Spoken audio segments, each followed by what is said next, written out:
प्यारे बच्चों नमस्कार। मैं अंकित दुबे आपका स्वागत करता हूं अपने YouTube channel smart study by Ankit पर। यह क्लास चल रही है यूपी ट्रिपल एससी पैट को टारगेट रखते हुए पॉलिटी की, जिसमें हमने संविधान सभा का टॉपिक समाप्त कर दिया था। उसका एक पार्ट बचा हुआ है, वो है हमारा संविधान सभा की प्रारूप समिति। तो आज प्रारूप समिति की तरफ चलते हैं। जो लोग नए हैं सब्सक्राइब कर ले चैनल को। प्रारूप समिति क्या है? इस समिति का प्रस्ताव सत्यनारायण सिन्हा ने दिया। आपसे क्वेश्चन कह सकता है कि प्रारूप समिति का प्रस्ताव किसने दिया, पेट में पूछ सकता है, तो आप याद रखेंगे सत्यनारायण सिन्हा जी ने दिया।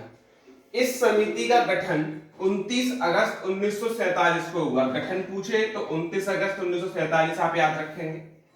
इसके अध्यक्ष बी आर अम्बेडकर यानी कि भीमराव अम्बेडकर थे। बाबा साहब जिन्हें हम बोलते हैं। भीमराव अम्बेडकर ने संविधान का अंतिम प्रारूप 8 नवंबर 1948 को संविधान सभा में पेश किया। यानी कि संविधान का अंतिम प्रारूप कब हुआ? 8 नवंबर 1948 को, जिस पर क्या होती है आगे चल के प्रारूप पर रीडिंग होती है। रीडिंग पूछ सकता है, प्रारूप पर रीडिंग कैसी होती है? तो पहली रीडिंग होती है वो 4 नवंबर से 9 नवंबर तक चलती है, यानी कि टोटल 5 दिन चलती है। ठीक। दूसरी चलती है 5 नवंबर से लेके और 17 अक्टूबर, यानी कि कुल 11 मंथ तक ये जाती है, और प्लस कुछ अदर डे जाती है। ठीक। और तीसरी चलती है तो वो चलती है 12 दिन। कितने दिन? 12 दिन, 14 नवंबर से 26 नवंबर 1949 तक। तो आपसे पूछा सकता है कौन सी रीडिंग सबसे ज्यादा चली, तो आप सेकंड बताएंगे। कौन सी प्रारूप पर रीडिंग सबसे कम दिन चली, तो आप बताएंगे पहली रीडिंग चली थी। आगे चलते हैं। देखिए बच्चों, अब हम चलते हैं प्रारूप समिति के जो 7 सदस्य थे वो कौन कौन थे, उनके बारे में जानकारी लेते हैं। तो पहला तो हम बता चुके हैं, बाबा साहब अम्बेडकर आपके अध्यक्ष थे। ठीक। दूसरे थे एन गोपाल स्वामी आयंकर। कौन? गोपाल स्वामी आयंकर, आप याद रखेंगे। तीसरे थे अल्लादी कृष्णा स्वामी आयंकर, तो ये भी कृष्णा स्वामी से आप याद रखेंगे। चौथे थे मोहम्मद सादुल्ला। कौन? सादुल्ला। पांचवे थे बी एल मित्र, और बी एल मित्र कुछ समय बाद हट गए, उनकी जगह आ गए एन माधव राव। अगले थे डीपी खेतान, जो आकस्मिक मृत्यु का शिकार बने। उसके बाद आते हैं टी कृष्णाचारी, और लास्ट थे के एम मुंशी। अब ये सदस्य कैसे याद रखने हैं कि क्वेश्चन आपका आए और आप सीधा करें कि प्रारूप समिति के अध्यक्ष सदस्य नहीं था। ये तो आप याद रखेंगे, श्री कृष्ण का ही नाम गोपाल है, श्री कृष्ण से कृष्ण भी याद रखेंगे, यानी दो तो कृष्ण जी के नाम से ही आपको मिल जाएंगे, पहले आपको याद रहेंगे। ठीक। और फिर ये आते हैं इधर के मोहम्मद सादुल्ला और बी एल मित्र, डीपी खेतान और के एम मुंशी, इनको भी आप याद रखेंगे।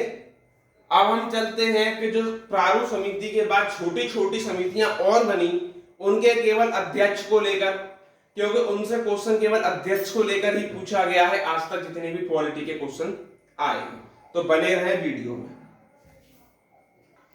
अब बात करते हैं छोटी छोटी जो समिति बनी थी उनके अध्यक्ष के बारे में, जो कि पूछ लिए जाते हैं।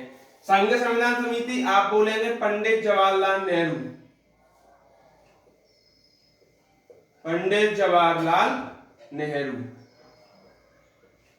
ठीक। इसको आप याद रखेंगे। आगे कहते हैं प्रांतीय संविधान समिति आप बोलेंगे सरदार पटेल। सरदार पटेल, जो कि वल्लभ भाई पटेल हैं। मूल अधिकार व अल्पसंख्यक समिति आप बोलेंगे सरदार पटेल।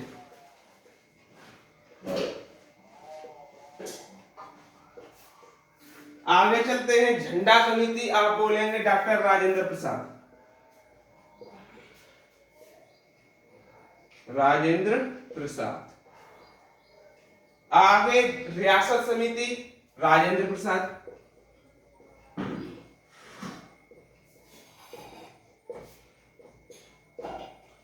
देशी रियासत समझौता समिति, ये भी राजेंद्र प्रसाद।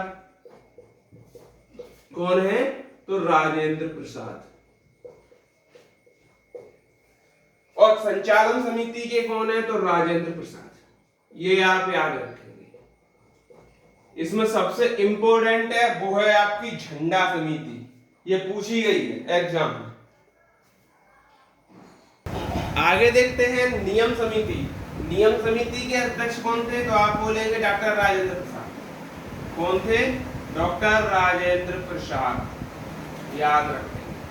संघ शक्ति समिति, तो आप बोलेंगे जवाहरलाल नेहरू इसके अध्यक्ष थे, संघ शक्ति समिति।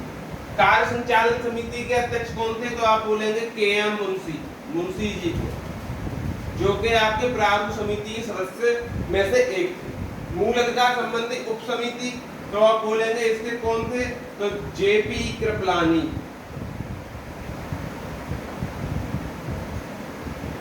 आगे अल्पसंख्यक समिति के कौन थे? तो आप बोलेंगे एच.सी. मुखर्जी, हरीशचंद्र मुखर्जी, जिनको शॉर्ट में एच.सी. मुखर्जी कह देते हैं। सर्वोच्च न्यायालय समिति एस.